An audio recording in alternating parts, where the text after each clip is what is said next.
Hi friends, welcome to Sam institute daily current affairs. September 21, 2022 నాటి current affairs discuss చేద్దాం. So importance current affairs చూస్తే inspire awards ఇవ్వడం జరిగిందండి. So very important awards ఇవి. కేంద్ర ప్రభుత్వం ఇస్తుంది అవార్డు.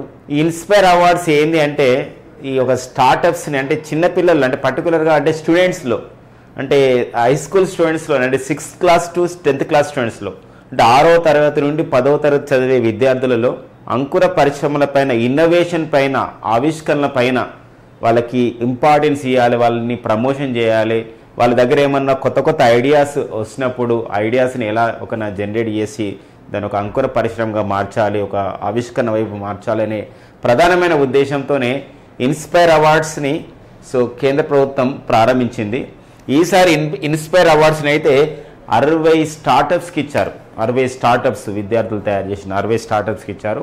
మరో ఇంపార్టెన్స్ గమనించాలి, ఈసారి ఎవరైతే ఇన్నోవేటివ్ ఐడియాస్తో ఉన్నారో భారతదేశంలో 702 జిల్లాల్లో ఉన్నటువంటి స్టూడెంట్స్ ఎవరైతే ఉన్నారో పర్టికులర్గా ఈ జిల్లాలలో సో 53,021 మంది స్టూడెంట్స్కి వారికి ఇన్స్పైర్ అవార్డ్స్ పేరుతో వారికి వాళ్ళ ఇన్నోవేషన్కి 10,000 రూపీస్ ఒక సంబంధించినటువంటి 10,000 రూపాయలను కూడా వాళ్ళకి అందిస్తారనమాట వాళ్ళ యొక్క ఐడియాస్ జనరేషన్ చేయడానికి. ఇది department of the science and technology ఇస్తుంది. ప్రజెంట్ అయితే మరి కేంద్ర సైన్స్ అండ్ టెక్నాలజీ మినిస్టర్గా, కేంద్ర శాస్త్ర సాంకేతిక పరిజ్ఞాన శాఖ మంత్రిగా పనిచేసిన వారు జితేంద్ర సింగ్ గారు ఈ అవార్డు అనేది ఇవ్వడం జరిగింది. మనకి ఎగ్జామినేషన్లు అడిగితే ఏంటంటే ఇన్స్పైర్ అవార్డ్స్ దేనికి ఇస్తారు, ఈసారి ఎన్ని స్టార్టప్స్కి అంకుర పరిశ్రమలకు ఇచ్చారు, ఎంతమంది స్టూడెంట్స్కి ఇచ్చారు, ఒక స్టూడెంట్కి ఇన్స్పైర్ అవార్డులో భాగంగా వాళ్ళ యొక్క సంబంధించిన ఐడియాస్ జనరేషన్ చేసుకోవడానికి ఇన్నోవేషన్ గురించి సో వాళ్ళకి ఎంత నగదు పురస్కారాన్ని ఇస్తారంటే 10,000 రూపాయలు ఇస్తారనమాట. ఇది inspire awards department of the science and technology ఇస్తుంది. మరి ఇన్స్పైర్ అంటే అబ్రివేషన్ ఏంది? ఇన్స్పైర్ అవార్డ్స్ మనకు ఈ రెండు కూడా department of the science and టెక్నాలజీలో ఒక చొరవ అనమాట. అంటే విద్యార్థులలో 6వ తరగతి నుండి 10వ తరగతి చదివే విద్యార్థులు మన భారతదేశంలో అది అర్బన్ అంటే పట్టణ ప్రాంతాల విద్యార్థులు కానివ్వండి, గ్రామీణ ప్రాంతాల విద్యార్థులు కానివ్వండి, వాళ్ళు ఏమైనా కొత్త ఐడియాస్ వచ్చినప్పుడు వాళ్ళు అప్లై చేసుకుంటే వాళ్ళు స్క్రూటినీ మొత్తం కూడా అంటే వాళ్ళు చేసినటువంటి ఇన్నోవేషన్ గురించి లేదా ఇన్నోవేషన్ ఐడియాస్ గురించి కానీ కేంద్ర ప్రభుత్వం department of the science and technology విభాగం చూసి సో మరి అందులో ఏ విభాగం చూస్తుందంటే ఇన్స్పైర్ అండ్ మనక్ అనే ఒక విభాగం ఉంటుందండి. ఇన్స్పైర్ అండ్ మనక్ అనే విభాగం ఉంటుంది. ఈ రెండు విభాగాలు ఈ యొక్క ఇన్స్పైర్ అవార్డ్స్ని ఇస్తాయన్నమాట. Department of the science and technology పరిధిలో ఇస్తాయి. మరి ఇన్స్పైర్ అంటే అర్థం ఏందో ఒక అబ్రివేషన్ ఇచ్చాడండి. Innovation in science pursuit for the inspired research అండి. Innovation in science pursuit for the inspired research ఒక అదే అబ్రివేషన్ వస్తుంది. అంటే ఇన్నోవేషన్ చేయడం ఎందులో సైన్స్లో, pursuit for the inspired research వాళ్ళ ఇన్స్పిరేషన్ విధంగా ఉండడం అంటే ఒక స్ఫూర్తిదాయకమైనటువంటి ఒక పరిశోధన చేయడం అనేది. అండ్ మనకంటే అర్థం ఏంటంటే MANEAకి మనకు million minds augmenting national aspirations and knowledge అండి. Million minds augmenting national aspirations and knowledge అనే ఒక సంబంధించిన పేరుతో ఈ యొక్క అవార్డ్స్ అనేది అంటే ఇస్తారనమాట అబ్రివేషన్. అంటే చాలా మంది విద్యార్థులు వాళ్ళ సంబంధించి ఇందులో ఎవరైనా పాల్గొనవచ్చు అనమాట. వాళ్ళ సంబంధించిన ఆలోచన విధానంలో వాళ్ళకు ఒక నేషనల్ లెవెల్లో వాళ్ళ యొక్క నాలెడ్జ్ని పరీక్షించే విధంగా ఉంటుంది. కాబట్టి వాళ్ళకి ఒకవేళ వాళ్ళు చేసినటువంటి పరిశోధన కానివ్వండి, ఒక రీసెర్చ్ కానివ్వండి, ఇన్నోవేషన్ ఐడియా కానివ్వండి గుర్తింపు వచ్చింది అనుకోండి జాతీయ స్థాయిలో అవుతుంది. కాబట్టి దాన్ని మనం మనక్గా పిలుస్తాం. Million minds augmenting national aspiration and knowledge అని చెప్పేసి అంటామండి. ఇది మనకి ఇంపార్టెన్స్ విషయమైనటువంటి ఒక సైన్స్ అండ్ టెక్నాలజీ అప్డేట్గా అబ్రివేషన్ పరంగా కూడా ఈ పాయింట్ అనేది మనకి ఒక ఇంపార్టెన్స్ అనేది ఇవ్వాల్సిన అవసరం ఉంటుంది. ఇక నెక్స్ట్ వచ్చేసి మనకి రామకృష్ణ మిషన్ వాళ్ళు సో మనకి ఒక కార్యక్రమం నిర్వహిస్తున్నారు అనమాట. ఇది అంటే రామకృష్ణ మిషన్ వాళ్ళు స్వచ్ఛందంగా ఈ కార్యక్రమం నిర్వహిస్తున్నారు కేంద్ర ప్రభుత్వ సహాయంతో, కేంద్ర విద్యాశాఖ సహాయంతో. రామకృష్ణ మిషన్ ఫ్రెండ్స్ మనందరూ కూడా తెలుసు. ఇది మనకి ఇక్కడ కోల్కతాలోని మనకు పర్టికులర్గా పశ్చిమ బెంగాల్ కోల్కతాలో ఉన్నటువంటి ఈ బేలూరు వద్ద ఈ రామకృష్ణ మిషన్ అనేది మనకు పనిచేస్తుంది, దేశవ్యాప్తంగా చేస్తుంది. సో మరి స్వామి వివేకానంద గారి యొక్క సంబంధించిన స్ఫూర్తితో ఇది ఏర్పాటు చేశారు, వారే ఏర్పాటు చేశారు రామకృష్ణ మిషన్. అయితే వీరు ఒక ప్రోగ్రామ్ని చేశారు, అది ప్రోగ్రామ్ స్టార్ట్ చేశారు. ఏం పేరంటే అది అవేకనింగ్ ప్రోగ్రామ్ అంటారు. అవేకనింగ్ అంటే అర్థం ఏంటంటే మేలు కొలుపు అని అర్థం వస్తుంది.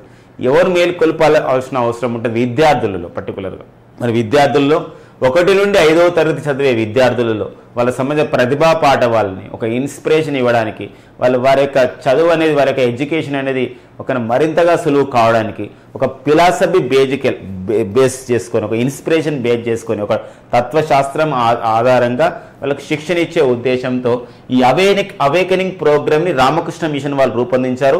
ఎవరికి ఉద్దేశించిందంటే ఇది 1వ తరగతి నుండి 5వ తరగతి చదివే విద్యార్థులకు ఉద్దేశించింది. ఇది దేనిలో భాగంగా దీన్ని అభివృద్ధి చేశారంటే ఎన్ఈపి 2020లో భాగంగా దీన్ని అభివృద్ధి చేశారు.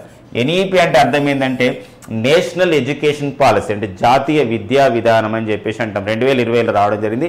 దానిలో భాగంగా ఈ అవేకనింగ్ ప్రోగ్రామ్ని రామకృష్ణ మిషన్ వాళ్ళు రూపొందిస్తే దీన్ని మనం కేంద్ర ప్రభుత్వం కేంద్ర విద్యాశాఖ మంత్రి అయినటువంటి ధర్మేంద్ర ప్రధాన్ గారు దీన్ని ఒక ప్రారంభించడం అనేది జరిగిందండి, ధర్మేంద్ర ప్రధాన్. కాబట్టి మనకు క్వశ్చన్స్ ఇలా రావచ్చు. 1 నుండి 5వ తరగతి విద్యార్థులకి ఒక తత్వశాస్త్రం ఆధారంగా వాళ్ళకి ఇన్స్పిరేషన్ ఇవ్వడానికి, స్ఫూర్తిని ఇవ్వడానికి విద్య పైన, చదువుకునే విషయం పైన మరి నేషనల్ ఎడ్యుకేషన్ పాలసీ 2020లో భాగంగా అవేకనింగ్ ప్రోగ్రామ్ని రూపొందించినటువంటి సంస్థ రామకృష్ణ మిషన్. ప్రారంభించిన వారెవరంటే కేంద్ర విద్యాశాఖ మంత్రి ధర్మేంద్ర ప్రధాన్. ఫ్రెండ్స్, మనందరూ కూడా తెలుసు 1986 నాటి జాతీయ విద్యా విధానం స్థానంలో మరి జాతీయ విద్యా విధానం 2020 అనేది రూపొందడం జరిగింది. ఇది అమల్లో కూడా రావడం జరిగింది. ఎన్ఈపి 2020ని అమల్లోకి తెచ్చినటువంటి తొలి రాష్ట్రం అయితే కర్ణాటక కాగా 2వ రాష్ట్రం వచ్చేసి మధ్యప్రదేశ్ రాష్ట్రం. మరో అంశం గమనించాలి, ఈ జాతీయ విద్యా విధానాన్ని పాఠశాల స్థాయిలో అమలులోకి తెచ్చిన తొలి రాష్ట్రం అయితే కర్ణాటక, 2వ రాష్ట్రం మధ్యప్రదేశ్ అయితే ఉన్నత విద్యలో జాతీయ విద్యా విధానాన్ని అమల్లోకి తెచ్చినటువంటి రాష్ట్రం అయితే అది గోవా రాష్ట్రం అని. సో అలా సంబంధించిన ఇన్ఫర్మేషన్ కూడా తెలుసుకోవాల్సిన అవసరం అనేది ఉంటుందండి. ఇది నేషనల్ ఎడ్యుకేషన్ పాలసీ 2020లో భాగంగా తీసుకొచ్చారు. మరి జాతీయ విద్యా విధాన ముసాయిదా ఒక నేషనల్ ఎడ్యుకేషన్ పాలసీ డ్రాఫ్ట్ కాపీని దానిపైన స్టడీ చేసిన వారు ఎవరన్నప్పుడు అధ్యయనం చేసినటువంటి కమిటీ ఏదంటే కస్తూరి రంగన్ కమిటీ అండి. డాక్టర్ కస్తూరి రంగన్ కమిటీ, వీరు ఇస్రో మాజీ చైర్మన్ డాక్టర్ కస్తూరి రంగన్ కమిటీ దీనిపైన అధ్యయనం చేయడం అనేది జరిగింది. ఓకేనా. నెక్స్ట్ వచ్చేసి మనకి ఒక తుఫాన్ అండి. మనకైతే తుఫాన్లు అంటాం, కొన్ని దేశాలు అయితే టైఫూన్లు అంటాం, కొన్ని దేశాల్లో హరికేన్లు అని చెప్పేసి అంటాం. మరి ఒకనా ఈ నేపథ్యం టైఫూన్స్ అంటాం. ఇటు జపాన్లో సంభవించే తుఫాన్లు మనం టైఫూన్లుగా పిలుస్తాం. ఇటీవల కాలంలో జపాన్లో కొద్ది భాగాన్ని అతలాకుతలం చేసిన ఒక తుఫాన్ పేరు ఏం పేరు అనేది నన్మడోల్ అండి. ఏదండి నన్మడోల్. మరి ఈ నన్మడోల్ అనే తుఫాన్ ఇటీవల కాలంలో ఏ దేశాన్ని అతలాకుతలం చేసింది? కొన్ని ప్రాంతాలను, అంటే జపాన్. ఇది జపాన్లో సంభవించిన టైఫూన్. కాబట్టి నన్మడోల్ అనే ఒక టైఫూన్ అనేది తుఫాన్ అనేది ఇటీవల ఏ దేశంలో సంభవించింది? ఇలాంటి క్వశ్చన్స్ మనం ఎక్స్పెక్ట్ చేయడానికి ఉంటుందండి. సో అది జపాన్ దేశం. సో మరి జపాన్ మన న్యూస్లో ఉంది. జపాన్కి అయితే ప్రజెంట్ ప్రధానమంత్రిగా పనిచేసిన వారు ఫుమియో కిషిదా అనేవారు జపాన్ ప్రజెంట్ ప్రధాని. సో జపాన్ పాత పేరు వచ్చేసి నిప్పన్ అంటాం. జపాన్ పార్లమెంట్ పేరు వచ్చేసి ఏమంటారండి? డైట్ అంటాం. జపాన్ కరెన్సీ వచ్చేసి ఎన్ అంటాం. ఓకేనా. Largest bilateral lender for Sri Lanka, అంటే శ్రీలంకకి ఎక్కువగా రుణగ్రహీత అంటే తీసుకునేది. ఎవరైతే రుణాన్ని తీసుకుంటే రుణగ్రహీత అవుతారు, లోన్ రిసిపియంట్. అయితే ఇక్కడ రుణదాత అంటే లోన్ లెండర్ ఇచ్చేవారు. మరి ఒకప్పుడైతే ఒక శ్రీలంక దేశానికి ఎక్కువ రుణాన్ని ఇచ్చినటువంటి దేశం అంటే చైనానే ఉండేది. అంటే సంస్థలు IMF, వరల్డ్ బ్యాంక్ ఇవన్నీ మనకు ఒక పక్కన పెడితే శ్రీలంక ఎక్కువ రుణాన్ని ఇచ్చిన దేశం అంటే చైనానే ఉండేది. కానీ ఈ మధ్య కాలంలో గత 2 years నుంచి 1.5 year నుండి అయితే శ్రీలంక పూర్తిగా మనకు ఆహార సంక్షోభం నుండి, ఆర్థిక సంక్షోభం నుండి అత్యవసర పరిస్థితి కూడా వెళ్ళిపోయింది. శ్రీలంకలో రాజకీయ సంక్షోభం కూడా చూస్తుంది. అలాంటి శ్రీలంకకి గత 1 year నుండి మనము $968 మిలియన్ శ్రీలంకకు రుణం ఇవ్వడం జరిగింది. ఇలా రుణం ఇవ్వడం ద్వారా ఇప్పుడు శ్రీలంకకి ఎక్కువ రుణాన్ని ఇచ్చినటువంటి దేశంలో భారతదేశం ముందంజలో ఉంది. ఈవెన్ చైనాను కూడా మనం బీట్ చేయడం అనేది జరిగిందండి. కాబట్టి ఒకప్పుడు చైనా ఎక్కువగా శ్రీలంకకు రుణం ఇచ్చింది, కానీ ఇప్పుడు చైనాను మించి శ్రీలంకకు ఎక్కువగా రుణదాతగా ఉన్న దేశం భారతదేశం. అది మనం ఎలా రిఫర్ చేస్తామంటే the largest bilateral lender for Sri Lanka is our India అనమాట. సో అది ఒక ఇంపార్టెన్స్ ఇవ్వాల్సిన అవసరం ఉంది. కానీ ఇక్కడ గమనించాల్సిన మరో అంశం ఉంది. చైనా మరి శ్రీలంకలో ఒక ఓడరేవును కూడా లీజు తీసుకుంది. అదే మనకి అంబన్ టాట్ అనే ఒక ఓడరేవు తీసుకుంది. ఈ విషయంలోనే భారత్కు, చైనాకు, శ్రీలంక మధ్య కూడా కొన్ని డిస్ప్యూట్స్ అనేది మనకి ఉండడం జరిగింది. ఇవన్నీ డిస్ప్యూట్స్ని పక్కన పెట్టి కూడా భారతదేశం ఈరోజు శ్రీలంకకు రుణం ఇవ్వడం, ఓన్లీ శ్రీలంకకు రుణం ఇవ్వడం కాదు, వివిధ రూపాల్లో వాళ్ళకి మనకి పర్టికులర్గా నానో యూరియా, మన భారత స్వదేశీయంగా అభివృద్ధి చేసినటువంటి ద్రవరూప యూరియా అయినటువంటి నానో యూరియాని కూడా వాళ్ళకి మనం అందించడం జరిగింది, 5 మిలియన్ల లీటర్ల నానో యూరియాని. అంతేకాకుండా మిషన్ సాగర్ 4 అనే పేరుతో, మిషన్ సాగర్ 4 అనే పేరుతో కూడా మనం శ్రీలంకకు వివిధ ఆహార ధాన్యాలు కూడా మనం అందజేయడం జరిగింది. Security and growth in the reason అని చెప్పేసి అంటాం, సాగర్ కార్యక్రమం ద్వారా అందించడం జరిగిందండి. సో ఆ నేపథ్యాన్ని కూడా చూసుకోవాల్సిన అవసరం ఉందండి. మరి మరొక అంశం గమనించాల్సిన ఉన్నది, ఇక్కడ శ్రీలంకలో రాజకీయ సంక్షోభం దారితీసే ఫస్ట్ ఆరోగ్య సంక్షోభం అంటే ఆహార సంక్షోభం. ఎందుకోసం అంటే శ్రీలంక మే 2021లో ఒకేసారి మొత్తం కూడా దేశమంతా కూడా ఈ ఆర్గానిక్ ఫార్మింగ్లోకి వెళ్ళింది, సేంద్రియ వ్యవసాయంకి వెళ్ళింది. ఏదైనా సేంద్రియ వ్యవసాయం అయితే దశల వారీగా జరగాలి, స్టెప్ బై స్టెప్ బ్యానర్లో. ఒకటేసారి ఎటేటే వెళ్ళడం ద్వారా శ్రీలంక ఆహార సంక్షోభాన్ని చవి చూసింది, ఆహార ధాన్యాల దిగుబడి తగ్గిపోయి. ఆ నేపథ్యంలో అది రాజకీయ సంక్షోభానికి, ఆర్థిక సంక్షోభానికి, అత్యవసర పరిస్థితికి దారితీసింది శ్రీలంక. ఆ నేపథ్యంలో శ్రీలంకలో అధ్యక్షులు, ప్రధానమంత్రులకు పైన ఆ నివాస భవనాలపైన శ్రీలంక ప్రజల తిరుగుబాటు జరిగింది, దాడి జరిగింది. శ్రీలంక ప్రధాని యొక్క నివాస భవనాన్ని కూడా ప్రజలు నిప్పు పెట్టిన పరిస్థితి మనం సోషల్ మీడియా వేదికగా న్యూస్లో మనం చూసిన ఉంది. మరి ఈ నేపథ్యంలో శ్రీలంకకి అధ్యక్షులు కానీ ప్రధానమంత్రులు కానీ పారిపోయిన సందర్భం అయినప్పటికీ కూడా శ్రీలంక మళ్ళీ రాజకీయ సంక్షోభం ఇప్పుడిప్పుడే బయటపడుతూ, అంటే ఇక పూర్తిగా అయితే పడిందని మనం చెప్పలేం. కానీ శ్రీలంకకి అయితే రాజకీయ సంక్షోభంలో ఉంది అండ్ ఆర్థిక సంక్షోభం ఉంది, కానీ పూర్తిగా అయితే బయటపడలేదు. కానీ వివిధ దేశాలు మనకి సహాయం చేసుకుని అందులో భారత్ అయితే ఇక్కడ ఇలా రుణ దాతల్లో మొదటి స్థానం అనేది ఉందన్నమాట. మరో అంశం గమనించాలి, ప్రజెంట్ అయితే శ్రీలంకకు అధ్యక్షుడిగా ఎవరు పనిచేస్తున్నారంటే రనిల్ విక్రమసింఘే. గతంలో శ్రీలంకకి అతను 6 సార్లు శ్రీలంక ప్రధానిగా మంత్రిగా పనిచేశారు రనిల్ విక్రమసింఘే. ప్రజెంట్ శ్రీలంకకి అధ్యక్షుడిగా పనిచేస్తున్నాడు. గతంలో 6 సార్లు ప్రధానమంత్రిగా పనిచేసిన రనిల్ విక్రమసింఘే శ్రీలంకకి ప్రజెంట్ అధ్యక్షుడిగా పనిచేస్తున్నాడు. శ్రీలంకకి మరి నూతన అధ్యక్షుడిగా ఎవరు నియమితులు కావడం జరిగిందంటే దినేష్ గుణవర్ధనే శ్రీలంకకు నూతన అధ్యక్షుడిగా నియమితులు కావడం అనేది జరిగిందండి.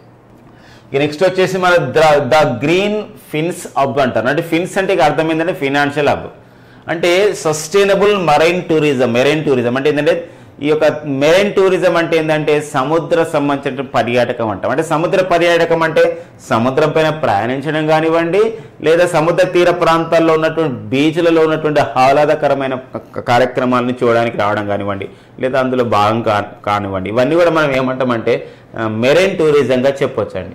మరి ఈ యొక్క సుస్థిరమైన మెరైన్ టూరిజం అంటే అర్థం ఏంది, సుస్థిరమైన సముద్ర పర్యాటకం అంటే అర్థం ఏమొస్తుందంటే పర్యాటక రంగం వల్ల ఒక్కోసారి మనకు పర్యావరణం దెబ్బతింటున్న పరిస్థితి, పర్యావరణం డ్యామేజ్ అవుతున్న పరిస్థితి ఉంటుంది. ఎందుకోసం అంటే కర్బన ఉద్గారాల వల్ల. కాబట్టి మరి ఇక్కడ సస్టైనబుల్ మెరైన్ సిస్టమ్ అంటే ఏంటంటే పర్యావరణాన్ని కాపాడుతూ పర్యాటక రంగానికి హోదా ఇవ్వడమే ఈ సస్టైనబుల్ అని అర్థం వస్తుంది. కాబట్టి మరి సస్టైనబుల్ మెరైన్ టూరిజం సిస్టమ్ని అభివృద్ధి చేసే ఉద్దేశంతో ప్రపంచవ్యాప్తంగా the greens fins hub digital ప్లాట్ఫామ్ని ఏర్పాటు చేయడం జరిగింది. యూకేకి చెందినటువంటి, బ్రిటన్కి చెందినటువంటి ఒక ఫౌండేషన్ వాళ్ళు, అదే యూకేకి చెందినటువంటి రీఫ్ వరల్డ్ ఫౌండేషన్ వాళ్ళు సస్టైనబుల్ మెరైన్ టూరిజం డిజిటల్ ప్లాట్ఫామ్ని ఏర్పాటు చేశారు. అదే ద గ్రీన్స్ ఫిన్స్ హబ్ లేదా ద గ్రీన్స్ ఫైనాన్షియల్ హబ్. అంటే ఈ గ్రీన్స్ ఫైనాన్షియల్ హబ్లో ఏ ప్రాంతంలో మంచి మెరైన్ టూరిజం ఉంది ప్రపంచంలో అని చెప్పేసి వాళ్ళు డిజిటల్ ప్లాట్ఫామ్ ద్వారా టూరిజానికి ఎంకరేజ్ చేస్తారనమాట. ఇది మంచి అవకాశం కాబట్టి, మంచి ఇనిషియేటివ్ కాబట్టి United Nations of the environment programme కూడా దీనిలో సపోర్ట్ చేసింది అనమాట. కాబట్టి అంటే ద గ్రీన్స్ ఫిన్స్ హబ్ని ఇటీవల ఎవరు సపోర్ట్ చేస్తున్నారు, ఎవరు దానికి ప్రేజ్ చేశారు, ఎవరు దానికి కొలాబరేషన్ కావడం జరిగిందంటే United Nations of the environment programme వాళ్ళు. మరి United Nations of environment programme వాళ్ళు స్టాక్హోమ్ కన్వెన్షన్ ద్వారా ఈ సంస్థను ఏర్పాటు చేశారు. యుఎన్ఈపిని 1972 జూన్ 5ని ఏర్పాటు చేశారు. ఇది మరి ఇది కెన్యా రాజధాని ఇక్కడండి కెన్యా రాజధాని ఫ్రెండ్స్ కెన్యా రాజధాని నైరోబి కేంద్రంగా ఈ యుఎన్ఈపి అనేది ఏర్పాటు చేయడం అనేది జరిగిందండి. అది ఇంపార్టెన్స్ అండి. ప్రజెంట్ అయితే యుఎన్ఈపికి గ్లోబల్ అంబాసిడర్గా, ప్రపంచ ప్రచారకర్తగా పనిచేస్తున్న వారైతే దియా మిర్జా, మన భారతీయురాలైనటువంటి దియా మిర్జా యునైటెడ్ నేషన్స్ ఎన్విరాన్మెంట్ ప్రోగ్రామ్కి ప్రచారకర్తగా, రాయబారిగా వారు పనిచేస్తున్నారు అనమాట. ఓకేనండి, నెక్స్ట్ పాయింట్ చూద్దాం. సో నెక్స్ట్ వచ్చేసి మనకు సోషల్ జస్టిస్ డే అండి. సో పర్టికులర్గా ఈ తమిళనాడు ప్రాంతంలో ఫాదర్ ఆఫ్ ది ద్రవిడియన్ మూవ్మెంట్గా, ద్రవిడ సంబంధించిన ఉద్యమానికి పితగా పిలుస్తున్నటువంటి వారే ఈవి రామస్వామి. మరి ఈవి రామస్వామిని మనం పెరియార్ అని కూడా పిలుస్తాం తమిళనాడు ప్రజలు. మరి వీరు విశేషమైన కృషి చేశారు. పర్టికులర్గా కుల నిర్మాణాల విషయంలో అగ్రకుల ఆధిపత్యం పైన వారు విశేషమైనటువంటి కృషి చేసినటువంటి వారిలో సో పర్టికులర్గా కొందరి యొక్క కులం సంబంధించినటువంటి సమాజంలో కొందరికి ఆధిపత్యం ఉండకూడదు అని చెప్పేసి అతను ఎంతో పోరాటం చేసిన వాడు ఈవి రామస్వామి. అంటే సామాజిక న్యాయం గురించి విశేషంగా కృషి చేశారు. అందుకే ప్రజెంట్ ఉన్నటువంటి తమిళనాడు ప్రభుత్వం అయితే ఎంకే స్టాలిన్, ఎవరైతే మనకు తమిళనాడు ముఖ్యమంత్రి ఎంకే స్టాలిన్ ఉన్నారో వారు ఒక నిర్ణయం తీసుకున్నారు. ఈ యొక్క ఈవి రామస్వామి తమిళనాడుకు చెందినటువంటి వీరి పెరియార్ అని కూడా పిలుస్తారు. వీరి యొక్క జయంతి సెప్టెంబర్ 17. మరి ఈ సంవత్సరం నుండి సెప్టెంబర్ 17, 2022ని ఎలా నిర్వహించుకుంటున్నారంటే సోషల్ జస్టిస్ డే. అంటే గతంలో ప్రకటించారు, సో ఇది మనకు అధికారికంగా నిర్వహించుకోవడం అనేది జరుగుతుంది. సోషల్ జస్టిస్ డే సో ఎప్పుడు నిర్వహించుకోవడం కాకుండా మరి ఎవరి యొక్క పేరు ఆధారంగా నిర్వహించుకుంటున్నారు అలాంటి అంశాలపైన మనకి ఇంపార్టెన్స్ ఉంటుందండి. కాబట్టి సోషల్ జస్టిస్ డే అంటే ఇక్కడ సామాజిక న్యాయ దినోత్సవం అనేది తమిళనాడు ప్రజలు నిర్వహిస్తారు. లేదా ఏ రాష్ట్రం సెప్టెంబర్ 17ని సామాజిక న్యాయ దినోత్సవంగా లేదా సోషల్ జస్టిస్ డేగా నిర్వహిస్తుంది, ఎవరి యొక్క జయంతి నిర్వహిస్తుంది సో అనే అంశాన్ని ఇక్కడ ప్రధానంగా మనం చూసుకోవాల్సినటువంటి అవసరం అనేది ఉంటుందండి. సో ఇది తమిళనాడు రాష్ట్ర ప్రభుత్వం సో ఈ నిర్ణయం అనేది తీసుకోవడం జరిగింది. ఓకేనా, నెక్స్ట్ చూద్దాం. షెఫాలి రజ్దన్ దగ్గల్ అండి. సో మరి అమెరికా దేశ అధ్యక్షుడికి సంబంధించినటువంటి జో బిడెన్ ఎవరైతే ఉన్నారో అమెరికా అధ్యక్షుడు జో బిడెన్ సో వీరి యొక్క సంబంధించినటువంటి ప్రభుత్వంలో వీరు ఒక ఆర్థికవేత్తగా పనిచేస్తున్నారు. ఒక ఎకనామిక్ విషయంలో వీరు సలహాలు చేస్తున్నారు జో బిడెన్కి. వారే షెఫాలి రజ్దన్ దుంగల్. వీరు షెఫాలి రజ్దన్ దంగల్ వీరైతే సో మనకి భారత సంతతికి చెందినటువంటి మహిళ వీరిని అమెరికా పార్లమెంటు వీరిని నెదర్లాండ్స్ దేశానికి అమెరికా రాయబారిగా నియమించడం జరిగింది. ఫస్ట్ టైం అనమాట. అంటే ఒక భారత సంతతి మహిళకి నెదర్లాండ్స్ దేశంలో లేదా అమెరికా దేశం చేత ఆ దేశం యొక్క ఒక రాయబారిగా ఒక దేశంలో నియమించడం ఫస్ట్ టైం కాబట్టి షెఫాలి రజ్దన్ దంగల్ ఇటీవల కాలంలో అమెరికా దేశ తరపున అమెరికా రాయబారిగా ఏ దేశంలో రాయబారిగా నియమితులు కావడం జరిగిందంటే ఒక యుఎస్ ఎన్వై టు ది, మన ఇంగ్లీష్లో ఎన్వై అంటాం రాయబారిని, అంబాసిడర్ కూడా అంటారు. యుఎస్ ఎన్వై టు ది నెదర్లాండ్స్గా లేదా నెదర్లాండ్స్లో ఒక అమెరికా రాయబారిగా నియమితులైన భారత సంతతి మహిళ ఎవరంటే షెఫాలి రజ్దన్ దంగల్ అండి. సో ఉమెన్ ప్రియారిటీలో మహిళా ప్రాధాన్యత విషయంలో ఫస్ట్ పర్సన్స్ ఇలాంటి విషయంలో అపాయింట్మెంట్ విషయంలో ఇది మనకి వెరీ వెరీ ఇంపార్టెంట్. ఎందుకోసం అంటే అక్కడ ఆల్రెడీ అమెరికాలో ఉపాధ్యక్షురాలే మన భారత సంతతి మహిళగా ఉన్నారు. వారే ఒక కమలా హ్యారిస్ ఉన్నారు. అమెరికా ఉపాధ్యక్షురాలుగా నియమితులైన తొలి భారత సంతతి మహిళ, తొలి నల్లజాతి మహిళ కూడా వారు గుర్తింపు అనేది ఉందండి. ఈ నెక్స్ట్ వచ్చేసి మనకి దూరదర్శన్ కార్యక్రమాలండి. సో ఈ సంవత్సరం దూరదర్శన్ ఒక అద్భుతమైన కార్యక్రమాన్ని ఈ సెప్టెంబర్లో నిర్వహిస్తుంది. అంటే కొనసాగుతూ ఉంది. ఒక వెబ్ సిరీస్ని ప్రారంభించింది. ఏంటా వెబ్ సిరీస్ అంటే అది డోర్ సే నమస్తే. జనరల్గా మనకి ప్రైవేట్ ఛానల్స్లో లేదా ఓటీటీ ప్లాట్ఫామ్స్లో మనకు వెబ్ సిరీస్ని ఎక్కువ చూస్తున్నాం. కానీ వెబ్ సిరీస్ ఇక్కడ కూడా ప్రారంభించారు దూరదర్శన్ వాళ్ళు. ఇది యూట్యూబ్ ఛానల్లో ఉంటుంది అండ్ దూరదర్శన్ ఛానల్లో కూడా వస్తుంది. మనకి ఎవ్రీ సండే 11 to 12కి వస్తుంది. మార్నింగ్ మనకి మధ్యాహ్నం టైం అంటే morning 11 to 12 AM 11 AM to 12 noon వరకు వస్తుంది. ఈ యొక్క ఎవ్రీ సండే ఈ యొక్క ప్రోగ్రామ్ అది డోర్ సే నమస్తే. ఏది దూరదర్శన్ ప్రారంభించినటువంటి ఈ యొక్క డోర్ సే నమస్తే ఎవరికి ఉద్దేశించబడింది అన్నప్పుడు ఈ డోర్ సే నమస్తే అనేది విద్యార్థులకు ఉద్దేశించబడింది. విద్యార్థులలో ఈ యొక్క బోధన అభ్యసన అనుభవాలను ఇంకా ఎలా ఎంకరేజ్ చేయాలి, పర్టికులర్గా పాండమిక్ టైంలో అంటే పోస్ట్ పాండమిక్, ప్రీ పాండమిక్ ఇవన్నీ ఉంటాం కాబట్టి అంటే ఇక ఈ యొక్క కరోనా పరిస్థితులు అనేది కోవిడ్ పరిస్థితులు అనేది మనకి క్లాస్ రూమ్ టీచింగ్ నుండి ఆన్లైన్ ఎడ్యుకేషన్ వైపు మళ్లించాయి. అయినప్పటికీ కూడా మనకి ఇక్కడ రెండు సంబంధించిన అంశాలను బేస్ చేసుకొని ఈ యొక్క ఛానల్ని ఈ వెబ్ సిరీస్ ద్వారా విద్యార్థులకు విద్యపైన మరింత ఇష్టాన్ని నేర్చుకునే అభ్యసనాన్ని అందించే ఉద్దేశంతో ఈ డోర్ సే నమస్తే ఈ యొక్క ప్రోగ్రామ్కి ఎవరు సపోర్ట్ చేస్తారంటే US agency for the international development వాళ్ళు and united nations international children emergency fund వాళ్ళు దీనికి సపోర్ట్ చేస్తున్నారు. కొలాబరేషన్ కావడం జరిగింది. వెరీ వెరీ ఇంపార్టెంట్ అండి. రానున్నటువంటి మన గ్రూప్స్లలో కానివ్వండి, రానున్న పోటీ పరీక్షల్లో కానివ్వండి, ఇది చాలా ఇంపార్టెంట్ ఉంటుంది. ఒక డోర్ సే నమస్తే అనే ప్రోగ్రామ్ని దూరదర్శన్లో లేదా ఏ టీవీ ఛానల్లో ప్రసారం చేస్తున్నారు నూతన విద్యా విధానం పైన. ఒక బోధన అభ్యాసన అనుభవాలను పెంపొందించడానికి పాండమిక్ టైంలో, అంటే అప్పుడు గత పాండమిక్ టైంలో ఎలాంటి వాళ్ళు కోల్పోయిన వాటిని ఎలా తీసుకురావడం అనే ఉద్దేశంతో దీనికి ఏ సంస్థలు సహాయపడుతున్నాయి, ఇలాంటి అంశాలు మనం చూసుకోవాల్సిన అవసరం అనేది ఉంటుందండి. ఇక నెక్స్ట్ వచ్చేసి స్పోర్ట్స్ అప్డేట్ అండి. మన స్పోర్ట్స్ అప్డేట్లో మనకి సెర్బియా రాజధాని బెల్గ్రేడ్లో జరిగినటువంటి ప్రపంచ రెజ్లింగ్ ఛాంపియన్షిప్స్ అండి. ఆల్రెడీ మనం గత ప్రీవియస్ క్లాస్లో డిస్కస్ చేశాం. ప్రపంచ రెజ్లింగ్ ఛాంపియన్షిప్ 2022 మనకి ఇక్కడ సెర్బియా రాజధాని బెల్గ్రేడ్లో జరిగాయి. ఇందులో ఆల్రెడీ వినేష్ పోగట్, మన భారత మహిళా రెజ్లర్ అయినటువంటి వినేష్ పోగట్ సో మనకి రెండు మెడల్స్ సాధించడం జరిగింది. ఇలా 2 మెడల్స్ని, అంటే ప్రపంచ రెజ్లింగ్ ఛాంపియన్షిప్లో ఇంతవరకు 2 మెడల్స్ సాధించిన తొలి భారత మహిళా రెజ్లర్ రెజ్లింగ్ క్రీడాకారిణి వినేష్ పోగట్ ఆ రికార్డు సాధిస్తే, మరో రికార్డు మనకు సొంతమైంది. వరల్డ్ రెజ్లింగ్ ఛాంపియన్షిప్ 2022లో మనకు బజరంగ్ పునియా, మళ్ళీ లాస్ట్ టైం అయితే మనకు బజరంగ్ పునియా 2021లో జపాన్లో జరిగినటువంటి ఒలింపిక్ క్రీడల్లో 32 ఒలింపిక్ క్రీడల్లో వీరు సో కాంస్య పథకాన్ని కూడా సాధించారు, బ్రాంజ్ మెడల్ని బజరంగ్ పునియా. అయితే ఈసారి మరో మెడల్ సాధించారు, కాంస్య పథకం. ఇలా మొత్తం 2022లో వారు కాంస్య పథకం సాధించడం ద్వారా ఇంతవరకు గత వరల్డ్ రెజ్లింగ్ ఛాంపియన్షిప్స్ అన్నింటినీ పరిగణలో తీసుకుంటే ఇంతవరకు అతను 4 మెడల్స్ సాధించడం జరిగింది. ఇలా వరల్డ్ రెజ్లింగ్ ఛాంపియన్షిప్లో 4 మెడల్స్ సాధించినటువంటి తొలి భారత రెజ్లింగ్ క్రీడాకారుడిగా బజరంగ్ పునియా ఉన్నారు. 2013లో బ్రాంజ్ వచ్చింది కాంస్యం, 2018లో సిల్వర్ రజత పథకం, 2019లో బ్రాంజ్ కాంస్య పథకం, 2022లో ఒక కాంస్యం బ్రాంజ్ పథకం వచ్చింది. మొత్తం ఇలా 4 పథకాలు రావడం ద్వారా బజరంగ్ పునియా రికార్డ్ అనేది పొందడం జరిగింది. ఓకేనండి. నెక్స్ట్ మరో అంశం అండి, డ్యూరాండ్ కప్. సో మరి దేశవాళీ టోర్నమెంట్లో పేరెన్నికగలన్నటువంటి ఒక ఫుట్బాల్ కప్ ఉందంటే అది మనం డ్యూరాండ్ కప్ అని చెప్పొచ్చు. ప్రపంచవ్యాప్తంగా పెద్ద ఫుట్బాల్లో పెద్ద ట్రోఫీ, ఫుట్బాల్లో పెద్ద కప్ అంటే అది ఫిఫా కప్. దీన్ని మనము సాకర్ కప్ అని కూడా పిలుస్తాం. త్వరలో ఇది ఖతర్ దేశంలో 2022లోనే నిర్వహించబోతున్నారు. తొలి అరబ్ దేశం ఈ యొక్క ఫిఫా కప్ నిర్వహించబోతుంది.